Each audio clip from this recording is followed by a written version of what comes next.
Welcome back to All the Cars I've Loved Before, the podcast where we park the specs and stats at the door, and then we focus on the stories that really matter. You know what time it is. It's time to throw on that faded car t-shirt, hat, get a little grease under our nails, or step back in time. We're here to talk about that very first car, that sense of pure freedom with the windows down, the music pinned, and your best friends piled in the back. Because at the end of the day, every car tells a story, and these stories reveal who we actually are. Whether it's the forgotten beater, a lifelong project sitting away in the corner in the garage, or the one that got away, we're diving into the personal history behind the metal. I'm Doug. I'm going solo tonight without my co-host Dave. He is here in spirit, but this is where the car culture meets your life story. So without further ado, we're going to get into it. Just a quick update on my part. Spent a little time this past weekend on sim racing and driver development in Annapolis. This is your F1 lounge. I can't tell you enough great things about it. I can't wait to get back there. Strapped into a GT rig and drove a Porsche Cayman GT4 with a 6-speed manual and tons of fun. There were father-sons there. There were siblings there racing against each other. They have leagues. Definitely worth checking out if you're in the Annapolis area. Of course, these are not unique just to Annapolis. They're all over. And for their site, it is drivep1.com. Again, P1 Sim Racing and Driver Development in Annapolis. Now we want to drop into talk about our guests. Our guest today is Ryan Williams. He's a software engineer who self-proclaimed came into cars late. He got interested in podcasts, and like myself, he was looking for a hobby that would get him off his daily ride being his computer, just like myself as a network engineer, aka computer network plumber. But Ryan has taken on a really interesting quest, if you will. He has started a podcast player, that's how we connected, called Car Curious. And Ryan, how are you today? I'm doing great, Doug. Great to be here. Yeah. Thanks for joining us. I'm going to have to ask you to explain the 718 Cayman at some point during this. Well, it was a virtual one, but yeah, it's a cool car, flat 6 versus the Turbo 4, amongst other things. But yeah, kind of set up for racing. In the case of the P1 Sim Racing, they let me choose if I wanted to do a stick shift or a PDK, as Porsche calls it, manual transmission. Yep. I chose stick shift. I don't actually know if the GT4 actually comes with the stick shift or not. Porsche only makes so many stick shifts. Everybody's gone to the super amazing automatic PDK, which is quite amazing. Tell us a little bit about yourself, where you hail from, and a little bit about Car Curious, and then we'll jump into your cars, and then we'll circle back and talk more about Car Curious and where that's going. Yeah, absolutely. Happy to. So just real quick, I'm from Portland, Oregon area. Have grown up and lived in the Northwest most of my life. Kind of a dad, family man, been raising a family for the last 2 decades, 4 kids ranging from 21 to 11, and have just been, really busy with work and family. And over that time, as kids start leaving, we find ourselves with more time. And of course, like you said, how do we find something that's not on the computer? Health and physically and mentally requires something else. So, I'd always just, been an admirer of cars, but not super handy. And then, I got this itch kind of like, everybody talks about manuals. So let me explore what this means a little. Started listening to a few podcasts, and it just kept talking about it. And, after a while, but to our earlier conversation, there were so many terms thrown out, the transmission, different transmissions, the on the Porsches, the different model codes of the Porsches, the different model codes and chassis codes of the BMWs, that I was just like, what did these all mean? And you switch into Google, and I'm like, well, what if there was a way I could just, have something explain or show me a picture of that car they're talking about as I'm listening. And so that's what got me more curious. So back to the computer, and came up, with some ideas, exploration, also, using all of these amazing new AI tools that we have at our disposal to see if I could build a product that would kind of, like you said, scratch that itch and help me kind of learn more about cars and deepen my interest and understanding as well. And so launched that a couple of months ago on the web, and building a mobile player, because of course not everybody wants to listen to podcasts on their computers. So finding a way to get it into a native format as well to serve that audience that's out on walks, doing dishes, doing chores, and then maybe they can glance down at the player as terms come up. And that kind of led us to meeting as, I was exploring the market, and of course was just kept expanding and finding more and more great stories out there around cars and car podcasts. So it's a great community, and yeah, I'm just excited to kind of see where we go. Yeah, yeah. Well, I'm excited to have you here, not only to talk about Car Curious, because having a podcast about cars, like perfect fit, and I Yeah. love what you're doing with it. But let's hop into my time machine, my 1981 DeLorean, without all the time machine stuff, unfortunately, or fortunately, depending on how you feel about it. And let's hop back to your first car. Tell us about it. It's a Mazda, which was my second car.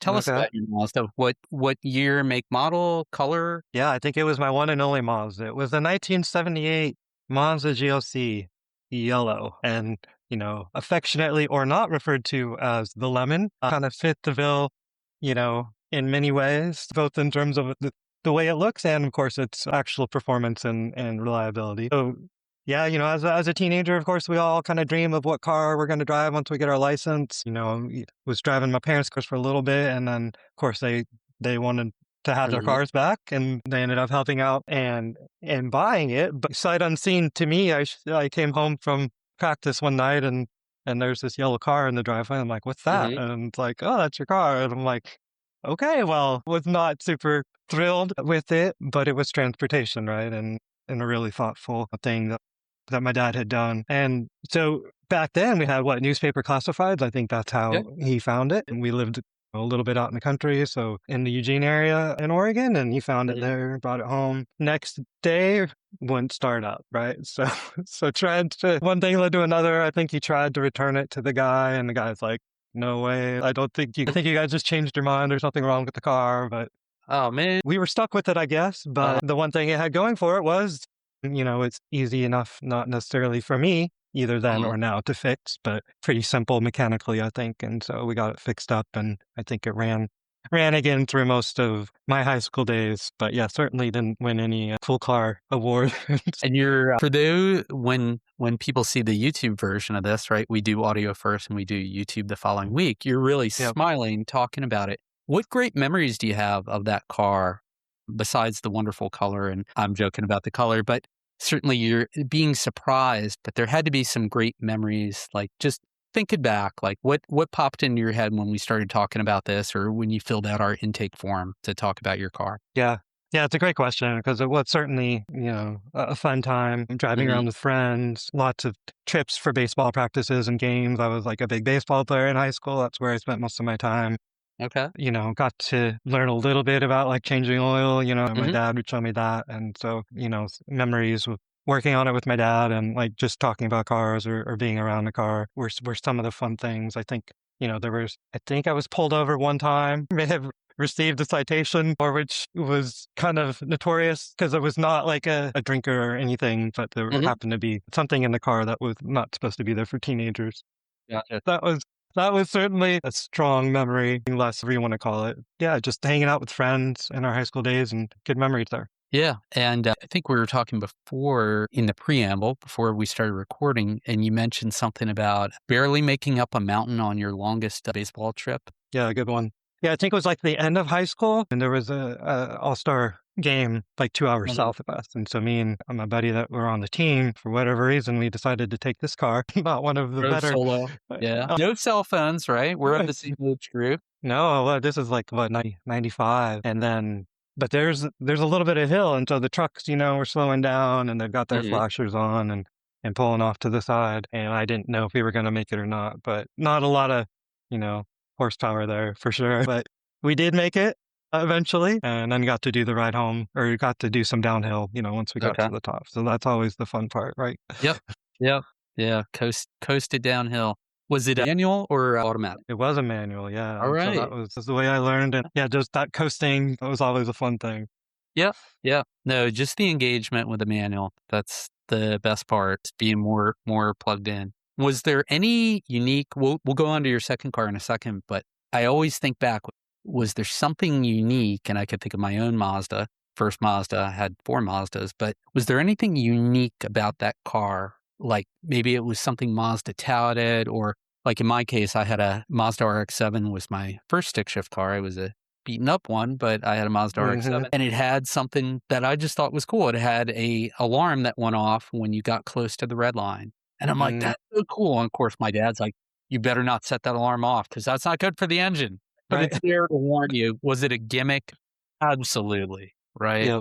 But it was cool. Do you remember anything about your Mazda having that? I mean, it was just, an old tin can, right? Special to it. I don't even think we tried to hook up some stereo stuff as teenagers Okay. like to do. Sure, that's So it was important. kind of an experimental test bed a little bit, but like nothing, Gotcha. nothing that was super stood out on that Yeah. one. But it had lights and things like that, right? Yeah. This was the era of what, like post late 70s, like cars were just kind of being stripped down to minimal Yep. like Yep. Yeah, it requirements, was all right? about So, emissions. And yeah. Yep. And light, being light in that case. So, yeah. yes, yes, yeah. Yeah. So Cool. Cool. kept it in one piece. Yeah. Well, thanks for sharing. I'm glad the old lemon got you through high school and whatnot. And Yeah. yeah.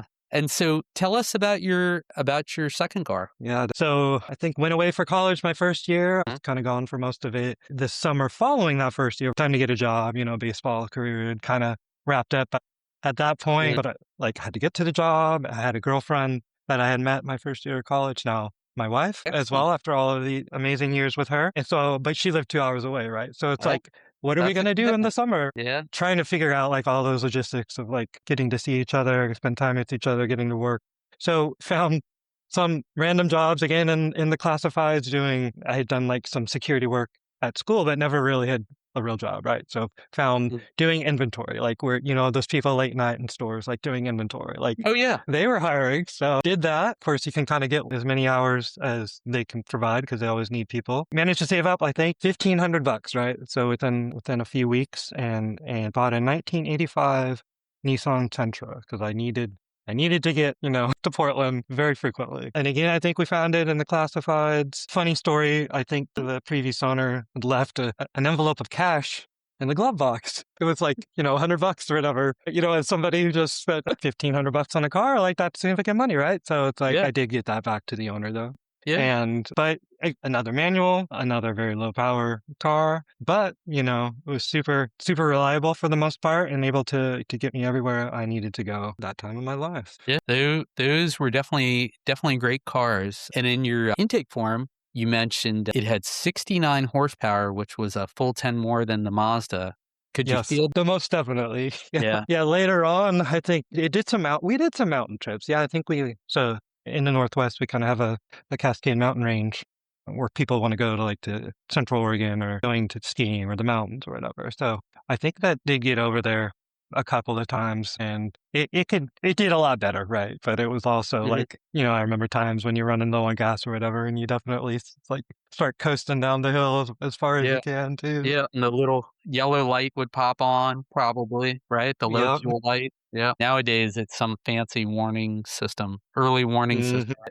Back then, it was like, there's a gallon left, maybe, Yeah. right? Yeah, you'd be lucky to get a light of any kind, right? Yep. So just that little, yeah, like you said, that not even, it's just like the color on the gauge, right? So Yep. Yep. For sure. How long did you have that Datsun Nissan? Nissan, yeah, I think so. I ended up keeping that all the way through college, Okay. and then got my first job out of college and drove it another few years, I think, until we bought our first house, and then kind of were able to get something a little nicer. We did have a nicer car that my wife would drive to work, but Mhm. I didn't have a long commute, so I just kept the Sentra, to get my 5 miles to work, and worked out great. For a time there, I think moving to the third car transition, there was kind of we were engaged and then we ended up right before our senior year. And then later, well, we did a study abroad program together in Japan for 3 months in the fall and then came back from there. And I was still driving it around, doing some, baseball stuff at our school, coaching and on a club team, not a varsity team. And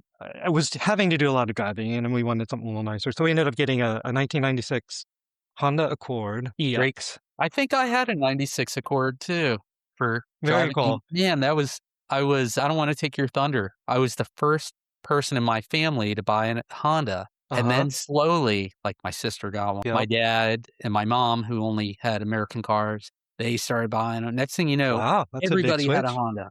Yeah. Yeah. And I bought mine used. It was one of the best cars I ever had. It was Yep. just reliable. It was like mostly a base model, but it was just a great car. It had just enough of everything you needed, right? Not too Yep. much, but more than enough. But but enough, right? It had enough power, and it was an amazing car, really legendary status. But Yeah.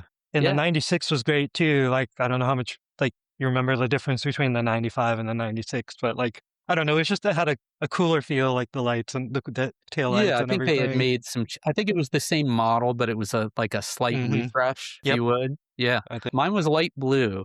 Man, that was a great car. yeah. Ours was black and being the EX, like going from, but I think, Mhm. engine wise, I don't know.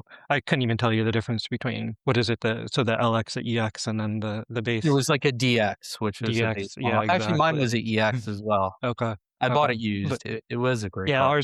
I think ours is used, and of course, financing a car when you have no job is always interesting. Yeah. Again, fortunate to have co-signers and whatnot to get us through those last few months of college. But the difference between, of course, the Sentra and that was, night and day. It was Right. just such a joy and pleasure to drive. I mean, it was like a luxury car when you're coming from like the, Yeah. a 10, 12-year-old car. It was probably, well, by the time we got that, it was pretty incredible. And so even during some baseball trips, like we didn't always have vans that the school would let us use. So we'd Mhm. have to get our own transportation. And so I let, one guy drive the Sentra over the mountain while I drove the Corn. And it's like Yeah. he made it, but he was like, I'm not doing that again. Yeah. He's like, I'm glad I made it because I don't know how we were going to get back. Right. Yeah.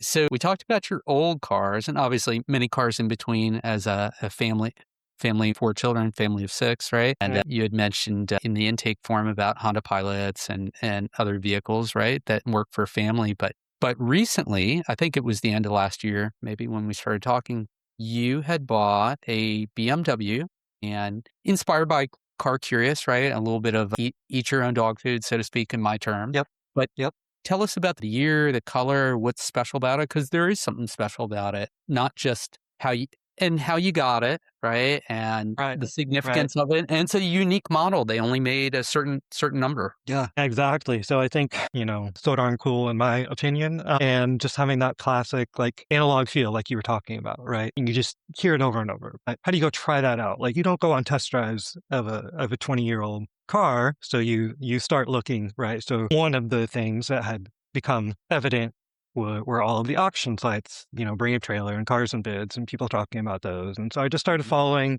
like different cars on those and would see some pop up, starting with the M3, because I think everybody thinks when they think E46, you think M3, right? First, at least I did coming new. I know everybody that knows these cars now knows a lot more, but you see over and over. It's like, well, they're going to be, maintenance problem.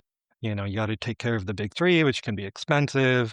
And, they take a little bit of money to get into in the first place. As it turns out, I was working with a guy who lived in Latvia, and BMWs are cheap to fix there and they're Okay. abundant, right? So he had mentioned, like, what about a 330? And so it's like, or a 330i. And so I just started watching those instead of just following M's. And, some would come up.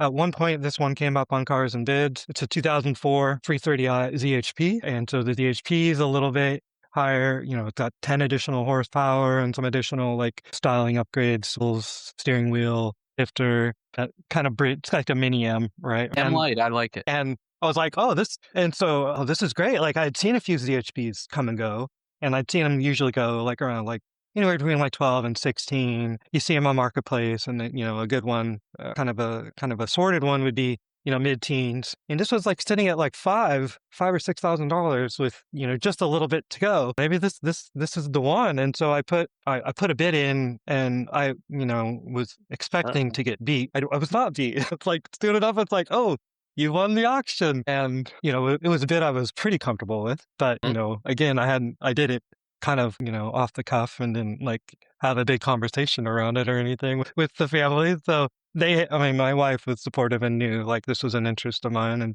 and it definitely was excited for me as well. But yeah, so, and we can even link to the auction at some point. It's still there. Yeah, love to. And I had no idea what to expect from that point, but the seller was outstanding. I think, we had title and money like exchanged within a week or two. The problem was it was in Cincinnati, Ohio, right? And I'm Yeah. in Oregon. So we did have to so the debate was like, do you fly and drive, which was initially was thinking, but like driving from Ohio to Oregon in the middle of winter in a 22-year-old BMW Right. that you don't know how strong it is. Right. Right. Sight unseen. Right. Right. Yeah. I mean, you definitely, I am the thing they warn you about with all those auction sites, buying a car sight unseen and not inspecting it. But, Right. people are doing it. Yeah. And so far, so good, right? I know people have bad experiences, but there's also people having good experiences. And seller was great. The shipping on cars and bids was a little extreme, in my opinion. So my wife's uncle kind of is big into cars. He kind of knew shippers and was able to connect me with the shipper who got it here. We got to like watch it kind of travel across the country and it showed up in the area, and I was expecting it to be literally on Monday and like it wasn't coming and they weren't calling. And I don't think it was till like Thursday that I think they had like dropped it off somewhere and then like did local distribution I from see. there because it came on a different truck here. And it showed up. So pretty exciting. So I finally had it in my hands, right? Like kind of analog E46 ZHP and got to take it for a drive and was pretty thrilling to take that kind of first drive. I live kind of right on the edge of the growth boundary and so I can get up into some country roads pretty fast and just had a blast with it. Yeah. And it's been solid, knock on wood so far? So far, it's been good. Yeah. I mean, it mostly sits, right? It's kind of the weekend car, which I don't have a garage for. And my wife's like, what is your plan with this thing? And so, got it. It did get really dirty on the way out over the mountain. So had it detailed. It looks great. Can send some pictures along too. And took it to a local BMW mechanic. That's, the guy's been working on BMWs for 40 years. They were like, you bought it where? Like they had never heard of these auction sites, I don't think either. Gave it a clean bill of health, did a couple of vanos line repair, brake flush, auto, power steering flush, and some other things. It was kind of cool. He put it up on the rack and like showed me underneath, like there's like, it was in Cincinnati. It's got 130,000 miles on it, but it only had 3 owners, so not a ton of miles and owners. And the previous owner did a lot of work on it as well, like subframe reinforcement. But there was a little bit of rust, right? And so that was the one thing I was worried about, like how substantial that would be. He wasn't concerned about it. I'm sure if I go to sell it at some point, I try to get it cleaned up a little bit. I don't even know what that looks like yet, but we're going to find out a little bit. Right. Any plans, enhancements, anything in mind, or right now just drive it and enjoy it? Definitely drive it. I think I would like to, continue to get it cleaned up. I think it's going to be fun for a year or two, whether, my kids want to like, have fun with it as well, or not. And then maybe move into like something a little newer or something else, in a couple of years once we try this. But clean it up, get the roof, the head unit is sagging, there's a tear on and then maybe do some of the work myself, like on the mechanics of it and just kind of understand. Again, the whole point of this is yeah. Are your kids excited about it? Like, I could see a lot of parental bonding going on. I mean, if you didn't have a kid that's interested in cars, maybe they're like, check out what my dad bought. That's kind of interesting. Right. 16 and 4 years, right? Mm-hmm. Whatever the date is, right? And they're eyeing the car, sizing it up, so to speak. Yeah, I don't think they quite. It remains to be seen, right? I would like to do that a little. My older son like sees cars very. Maybe it's just more this generation too, like very utilitarian, right? Yeah. It's a point A to point B thing, but yeah. You did buy a unique car, and I can't wait to hear your episode or watch your episode via Car Curious. And what would we see when we go through it? Like, in your mind, what would you expect to see? Because we're talking about a unique car. We talked about a few unique cars, including, of course, my DeLorean. There'll be lots of information. But what would listeners/watchers expect to see when they listen to this episode via Get Car Curious? Yeah, I love that question. And just thinking, like, as we've kind of gone through this story, is like, you've been talking about Porsches, and then we talked about like old Mazdas and Nissans. Yes. And so I don't know if you've like looked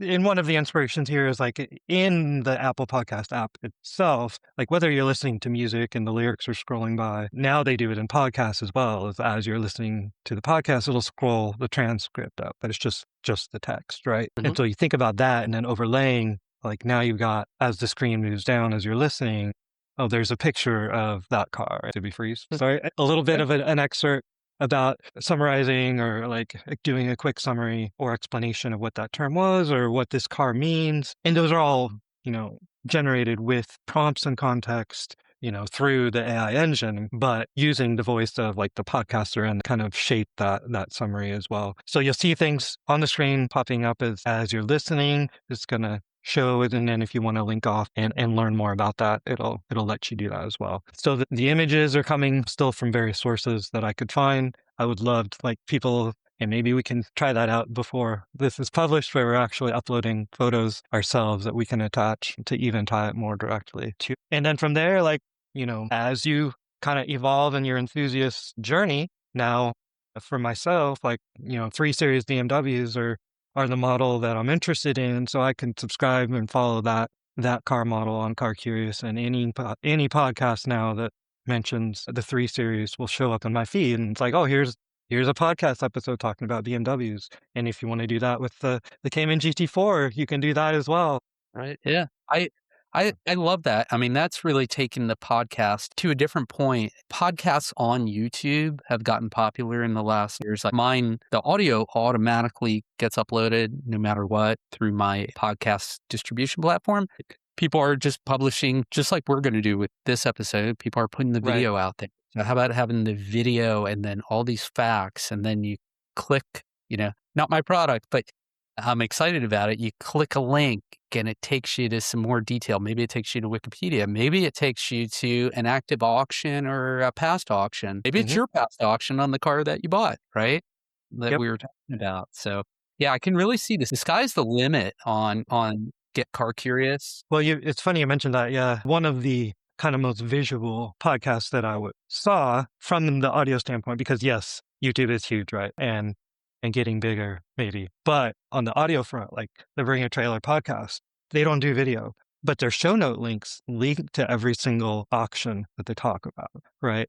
And so, yes, if we put that link in the show notes, like that's one of the things I built when I started, was parse all the show notes, find the links to the cool things in, and then pull whatever, imagery we can from there too. So we can definitely give that a shot. Yeah. Well, there's no limit to the creativity. And when it comes to car enthusiasts, there's no end to how deep you can go, right? So I'm super excited to see where things go with Get Car Curious. I can't wait, of course, to see to all the cars I've loved before on there. Absolutely. So and the Get Car Curious feed, of course, but yeah, what is that? The Lamborghini Countach. I cannot pronounce it. Maybe you can pronounce the Quarter to Royale.